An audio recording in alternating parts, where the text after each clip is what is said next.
Me, can't focus on me. Hey y'all. I'm Marsha Rosè and welcome back and welcome to my channel. I am back to you with you guys today to continue my story on my narcissistic ex. So before I get into this video, I would like for you guys to please like and subscribe to my channel and tell a friend to tell a friend to tell a friend to like and subscribe to my channel. The last video ended off with me leaving her friend's house after catching her cheating and saying, "You are going to regret this." So I go back out the house and I go in the car with my friend. So my friend was like, "What happened? I didn't even realize that you went into the house. I seen the door open, but I did not see you go into the house." I was like, "Yeah, girl." I went right past her and told her, and I basically told her what the story was, that I went in the house, seen the girl was locked up in the bathroom, seen whatever I needed to see, and I left. So at that point, I was still living with my ex, so I needed to find another place to go because I didn't know where I can go because I'm not about to stay there and be with her. No. Like, I was like, "No, I'm not about to be living in this house with you and you doing this." So I dropped my friend off and I went to the house to start packing my things.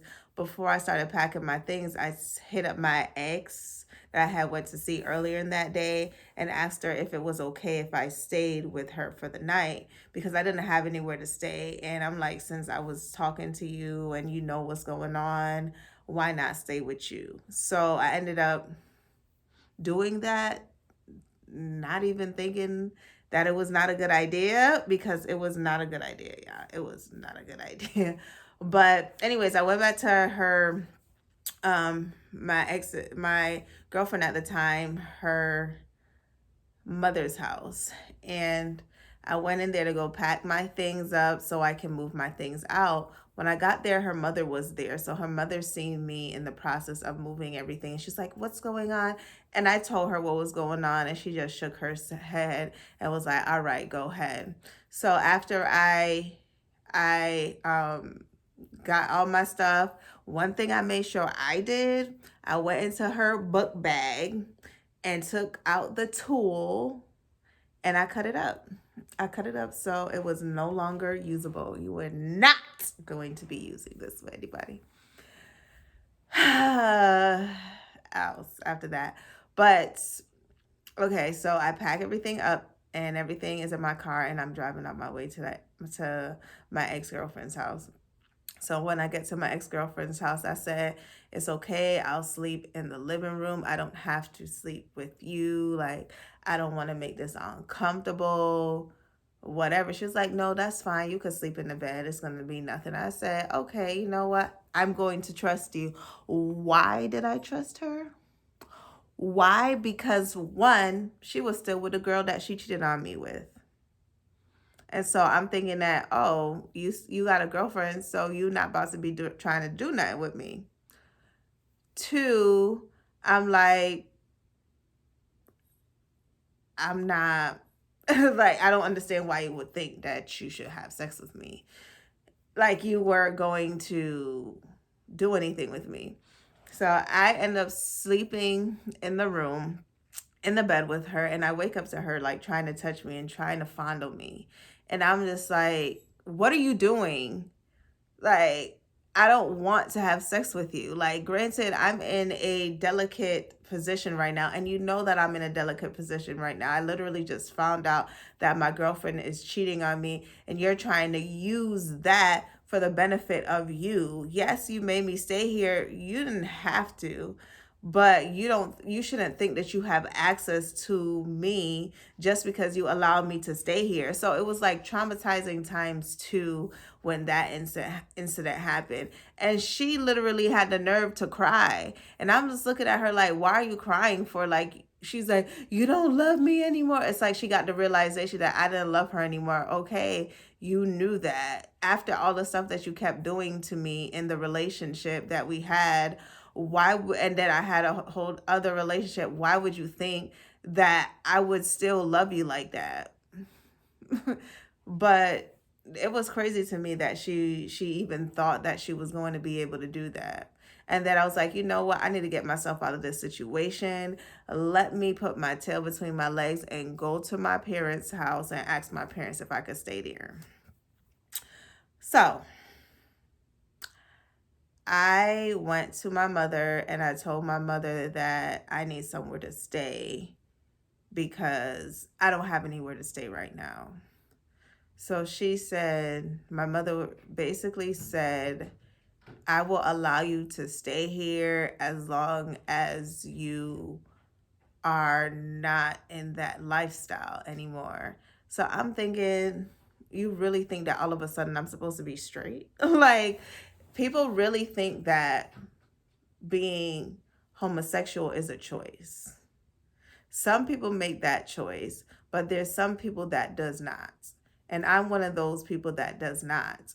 And she just thought that I'm supposed to choose randomly that, oh, I'm not about to be gay anymore because I need somewhere to play, some place to stay. And oh, because my mother said that if I for me to stay here, I have to be straight. So let me put my straight pants on, I guess, and just do what she says I should do. But I said, I don't think that I can do that. And she was like, well, I'm going to think about it for now. Think about it. You can stay here for now while I think on it. So I don't have anywhere to stay because all the rooms, like my old room is already taken. So there wasn't a room that I was able to stay in. So I ended up, what I did was go, what did I do? I went and slept in the basement because they had the basement had like a bed set up. So I was able to stay in the bed in the basement while they ended up figuring it out and thinking where they're going to put me. So I'm sleeping. It's like in the middle of the night and I hear my mom crying and just praying and crying and praying and crying all over the house. And I'm just like, oh my goodness. And I could hear in her mind, I can hear that she said, it's hard to choose it's like she was asking God if should she go against her religion to let me stay with her. So I guess that was a battle that she was going through internally. And I don't know what that battle feels like. So at that time, I was judging her for it, but I don't know how that battle feels. So there's no way for me to say that she shouldn't be feeling that way. But that was how she was feeling at that point, even though I didn't understand. It is what I'm so grateful that she actually allowed me to stay there. So my mom gave me the shelter that I needed at that time and allowed me to stay there. I set up there was like a den at the house, so I set that area up and that became my bedroom. So I'm there in my own little bedroom, still being depressed and still crying about my ex and what she did to me. She's not really trying to contact me because right now she's in the world of the girl. But it was probably like 2 days later, 2 days after I left. I've been staying in my mother's house. I received a call from her and she's like, oh, I'm not feeling good. Can you come to my house to be with me? So I'm still in that zone of loving her and still looking in the relationship with trying to see the roses in the in the whole situation. So I'm just like, okay, you know what she's finally given me the attention that I need. So why not go to her and help her get better so she could know that I care and she could know that I love her, like, and she's having somebody else, she's with somebody else and they're not even there for her, but I'm right there for her, so she's going to love me and she's going to appreciate that, and then she's going to treat me like the queens that I'm supposed to be. But that was far from it. So I went there, she was sick, throwing up, all of that. So I'm just like helping her through it, just being a good woman for somebody that had just cheated on me a few days ago. But like I said, I was still in I love you stage. So I did what I did. So I hung out with her for a while. We basically were talking about she was just telling me the issues that she had with me and why that brought on her cheating. So her issues were that in the beginning of the relationship, I was still going through the confusion of still loving my still thinking that I love my ex. I think it was just like a trauma bond that I had with my ex. So I was still like communicating with her back and forth. And my girlfriend at the time had an issue with it. And then something had came up where her and I was talking, me and my ex was talking, and she found out that we were talking and that we seen each other. We didn't do anything. It was not like we had a whole love fest. It was just that I did that behind her back, and that hurt her feelings. So that was something that she said was the reason why she didn't feel like I wanted her. So, and then it was also the stuff that was going on in my area, because she was out there doing what she was doing, and my area was getting irritated from what was happening. So she used that as an excuse as well. And that was a while ago. And back in the day, youth, when it came to like BV happening, we didn't know. I wasn't educated at that time that stuff like that, like dirty things, or people who sleep with a lot of people, they will give you that stuff, will irritate you because it's like the spirits or whatever it is that they say about that. So I was just, I was just using the information that she was giving me to make an excuse that, yeah, I was wrong, and she had all right to cheat on me. She had all right to cheat on me because what I did was wrong. And she had all right to hit me because all I did was wrong. So I was doing that because she was making it seem like she was a victim. So after that, I ended up leaving her house. And when I left her house, I came back home. So I'm thinking that, everything's all right. She still loves me. She still wants to be with me. So, I'm back. We're back. It's going to be like nothing ever happened. But no, at that time, she didn't have any respect for me. She just treated me however. And she just was, if she called me, she called me. If she don't, she don't. She didn't really care about me or my feelings. Even worse, it was bad before, but it got even worse then. And something told me to like hit up her ex that she was with before me, that she cheated on her with me. You know what I'm trying to say. Yeah, but so I ended up contacting her. I just wanted to contact her, honestly, to tell her I am sorry for the part that I played in the demise of her and my ex's relation, and my girlfriend at the time's relationship. And so she ended up calling me. I think I gave her my number, and she ended up calling me. And I apologized, and I spoke to her. And we were basically I was basically talking to her about the situation. And she was like, we were sharing our concerns when it came to that person and what we felt they should be doing with themselves because of how their relationships happen. So we were basically bonding with each other through the heartbreak that we received from the same person. But I had a conversation with her that one time. I never talked to her again. So, like I'm saying, so weeks are going by. I'm hearing from my ex here and there. It's no big thing. And then there was one time when she hit me up to meet her at the Wendy's so we can hang out.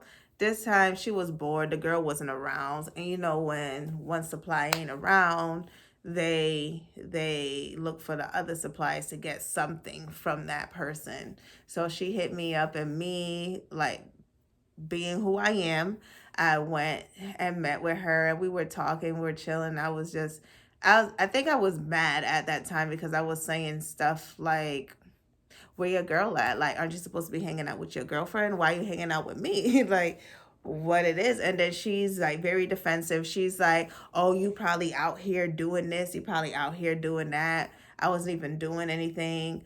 She was like, let me see your phone. Let me see your phone, trying to control stuff. So I was like, okay, here, it's my phone. You can see my phone. It doesn't matter. Like, I didn't really care. But she had went into the messages and went all the way back to my ex's message when I was talking to my ex about the incident that happened. And when she got to that message, I could tell that she was in that mess. She was like, yo, you talking about me with your ex? And she got quiet, and then she started to get up. I pushed her out my driver's side. I closed the door and locked it. And then she was outside of my window. I could see her outside of the passenger by the passenger window, and I see her take my phone and just go, whew, let it shatter on the ground. Done. My phone was done. No more use to my phone. The girl trashed and smashed it. And then she started trying to bust my window. She was punching on my window. I think she punched on my window like 3 or 4 times. It didn't crack or break or nothing. Thank God, because if it would have break or cracked or whatever, I would have not only not have a window for the rest of however long till I get it fixed, but she would have been able to get in. And I don't want to have to deal with that. So I reversed out fast and drove out and left that parking lot. So when I left that parking lot, I was like, what I'm going to do? I don't have a phone no more. This woman smashed my phone. I don't really know anyone's phone numbers but my one friend phone number. So I had got, like, was it a payphone or something? It was something. And then I called my friend. So when I called my friend, I told my friend what happened. And I went to my friend's house and we were just hanging out, talk about the situation. I was like, this is crazy. She was like, I don't even know why you went back to that girl. You know she crazy. After she punched you in your eye and gave you a black eye, you went back to her. You should have never went back to her. Okay, yes, I get it. Don't nobody want to hear that. But if you have to rip me a new one just to make your point, okay, I get it. So I ended up leaving there and I went back to the scene of the crime. Why I went back to the scene of the crime? I think it was to just make sure she was still there, or I just wanted to see where she was. So I went there and I went in the parking lot and I seen my phone and it was just done and shattered. Her car was no longer there because at that time she had her mother's car. The car was not in that same spot. So I'm thinking that she left. So when I was exiting the parking lot, I seen her and she was coming right behind me. So her house is like, so we're driving and she's like behind me and I'm like, oh my God, is she following me? Is she going to do some stuff? I don't know I don't even know what to expect from this woman. I'm scared because she's just driving behind me. I'm thinking that she's ready to just attack and do whatever she's going to do to me. So I end up just driving, and I'm like, I do want to go home, but then I don't want to bring the drama to my parents' house. So let me just keep driving. So I'm just driving. We've been driving for like 10, 15 minutes now. And I'm just driving with her just following behind me, just following behind me. And then we get to an area. This is nighttime, so it wasn't that many people on the road. So she literally hits the back of my car. She taps it with her mother's car and then comes back on the side of me. And I'm just looking at her. I'm like, what are you doing? And she just looking. She just looking. And then all of a sudden she comes swerve over to try to swerve me off the road. And I'm just getting scared by the minute. It was crazy, y'all. It was crazy. Just me thinking about it, it was crazy. So I'm just yelling at her like, stop, leave me alone. Just go and leave me alone. So I'm just thinking like, and I'm like, okay, what am I going to do? So what I do, I drive myself to the police station, and she's still following me at this point. She didn't know where I was going to go. She didn't know what I was going to do. But I drove myself to the police station, and I parked right in front of the police station. I said, if anything has happened to me, I'm in the front of the police station. The police station gonna see her, and they have cameras around here, and they gonna see what happens if she try to do anything to me. So she pulls up next to me, right?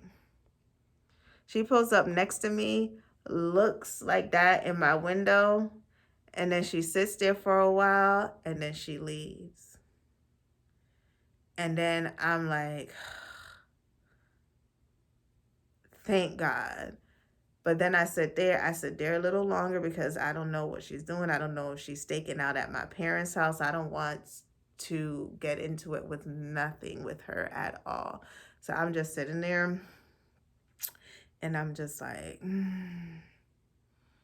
Lord, just let her go where she need to go and let her leave me alone. It was just crazy. But this ends part 3 of my story about my narcissistic ex. Thank you guys so much for watching. I appreciate the constant support from you all. And please don't forget to like and subscribe to my channel. Marsha Rosè is out of here. Bye.